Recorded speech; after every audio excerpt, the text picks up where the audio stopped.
Hey you guys, it's Cheyenne with Female King Nails. So today's video, it's gonna be like short and sweet. It's not gonna be nothing serious. As you can see, I'm sitting in the car and everything, so it's not gonna take long. I wanted to do today's video pretty much on 5 things that you guys need to know when working in a Vietnamese nail salon. It's gonna be, short and sweet, like I said. um if you guys have like any questions or anything, you guys are more than welcome to also ask me. You can write me on Facebook, Instagram, anything, or you can email me as well. So I pretty much wanted to let you guys know a few things that I was blindsided on when working in a Vietnamese nail salon. Things that I wasn't expecting to be introduced to. But it kind of shows you how the nail business works and everything. So I just wanted to give you guys like a little heads up and everything before, if you was to make that decision on actually being accepted into one of those, you kind of actually know what you're gonna come into. So the first thing that I wanted to let you guys know that's at the top of my list is you must supply your own tools. I know this is kind of like, simple, but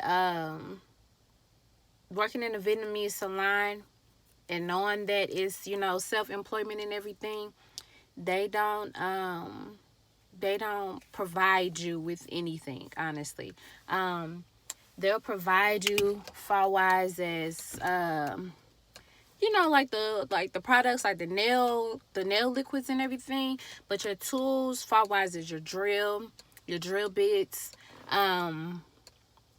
your implements, like your nippers, your cuticle pushers, your clippers, stuff like that. They actually will not provide.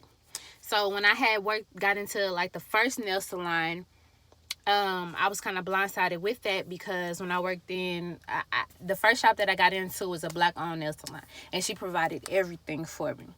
But when I got into the first Vietnamese nail salon, I wasn't expecting, not to, be guided or, handed, or at least, able to purchase certain, tools or anything that I needed from my boss or anything. So when I went into the, like the nail salon and everything, and I started, immediately, you're pretty much like thrown onto the floor. So if you don't have like certain tools, certain implements and everything, you pretty much are cutting yourself short from making more money. And a lot of the times working in a Vietnamese salon, they don't really want to share implements or anything. First of all, it's like a safety hazard. And you can't really keep up on somebody else using your tools, because somebody else could break it, get it clean, and you have to, make sure you're good. So I can honestly understand that part of nobody wanting to share anything. But trust and believe, if you don't have like your own tools or anything, you 9 times out of 10 will not be making as much money as you thought you would, being in the salon. Another thing, the second one that I want to let you guys know is be prepared to work 6 days a week. I know y'all notice one hand does not have nails. That is because I was practicing on this hand. As you guys can see, I was just practicing like cute little designs and everything. But sorry, before we got off topic. Be prepared to work 6 days a week. So when I got into the shop, the Vietnamese shop, sorry if you guys see me say that a lot. I just try to, like separate everything, to be a little bit more descriptive. But when I got into the first Vietnamese shop, I was perfectly fine with working 6 days a week. Don't get me wrong. I do have a little one, so I didn't want to miss that opportunity. So I pretty much went along with it, just to get my foot through the door and everything, to actually see like how they move and how they work and, stuff like that. So they was like, you gotta work 6 days a week. I was like, okay, I could possibly do that. But they didn't tell me it was gonna be from open to close.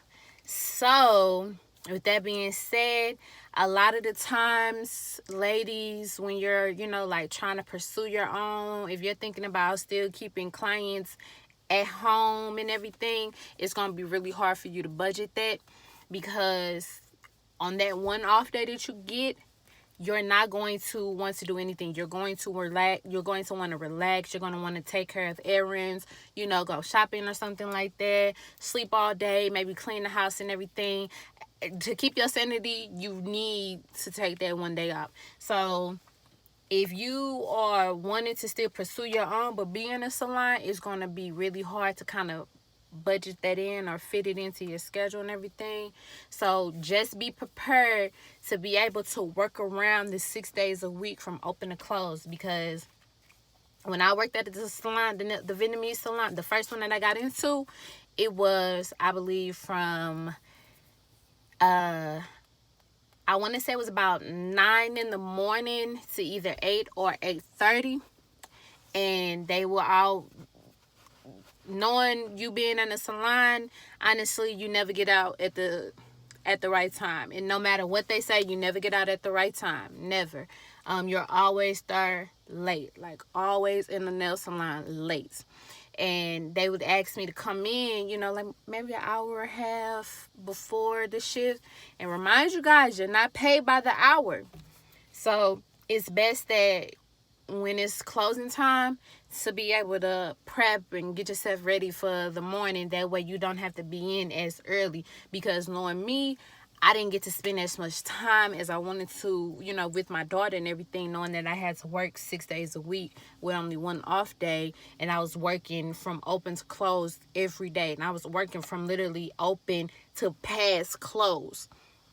So if you're looking to work into a Vietnamese salon, be cautious of that schedule, because that is going to be hard to work around. A third thing, it's best when you get into the shop that you write off, like your services and everything, that you did. Because a lot of the times, some shops haven't upgraded their systems or anything. Some aren't electric, and some pretty much kind of stay into the paper side. So at the first shop that I got into, everything was written down, and we would have a receipt book. And on the receipt book, the first page will be the day, your name and everything, and all your services that you did that whole day as you was checking out and everything. And then behind it, you would keep writing your tickets off for each service that you did, and then you would put it on the ticket nail stamp. And they would pretty much kind of, at the end of the day, like write it all down, calculate it themselves and everything. And that kind of doesn't always work, because you lose track easily. Second, what if a ticket is lost or something like that? Third, maybe, somebody could be, you never know. A salon might actually try to get off on getting more money out of you than, what was promised to you in your commission and everything. So that could actually cause a lot of problems. So make sure that you keep up with your tickets and your services and everything that you, rung out, you checked out and everything.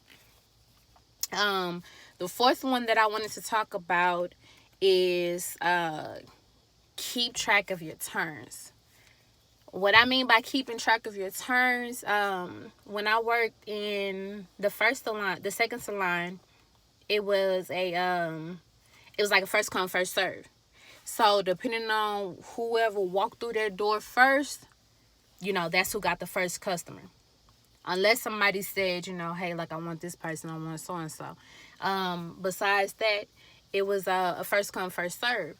So a lot of the times, if you don't keep up with your turns and everything, or you don't pay attention to who came in first, who came in last and everything, a lot of your turns can get messed up. That is something that you really have to pay attention to, because a lot of the shops are very competitive with each other, and they tend to want to skip you and, you know, want to get more and more and more. And you have to pay attention to your turns and everything, because if you don't pay attention, you will be losing out on money, and you do not want that. My last thing that I wanted to let you guys know is that this is more on like a personal level. More so, well, at least this is how I felt when this was approached to me.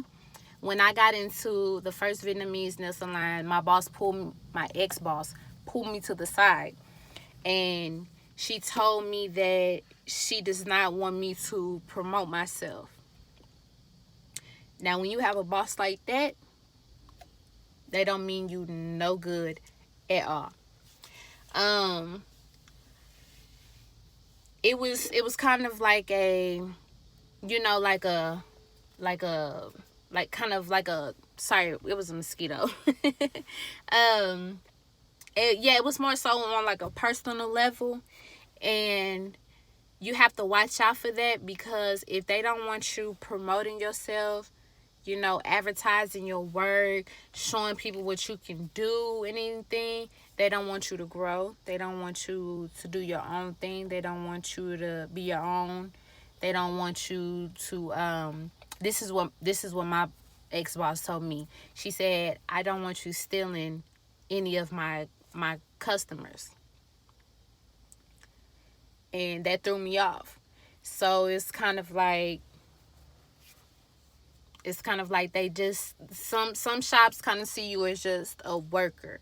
They want you to bring the money. They want you to help bring the money in, but they don't want you to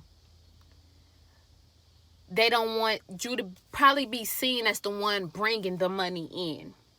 And it kind of threw me off track, because it's just like, you know, I'm here to work. Like, if so-and-so can get promoted and everything, so-and-so can let this person know their name or give out the number and stuff, why couldn't I? And I was told that, you know, I can't give out my number, I can't do this, I can't do that. Nobody can have my social media. Nobody can.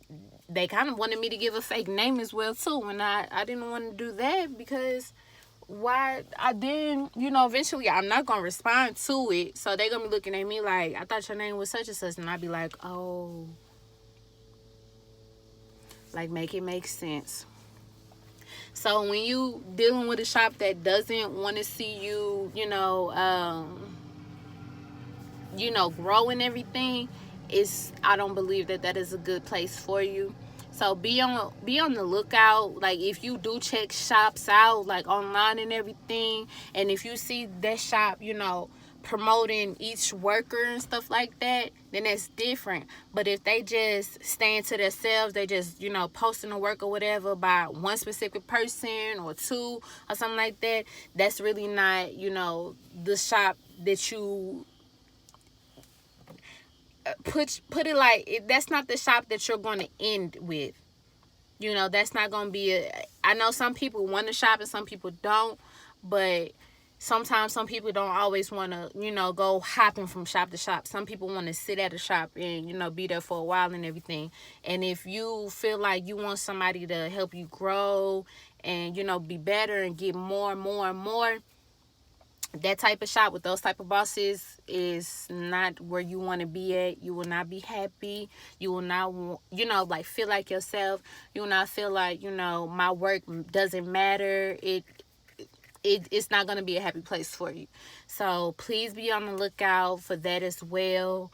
That'll pretty much like conclude all like my little things that I want you guys to pay attention when going into a shop.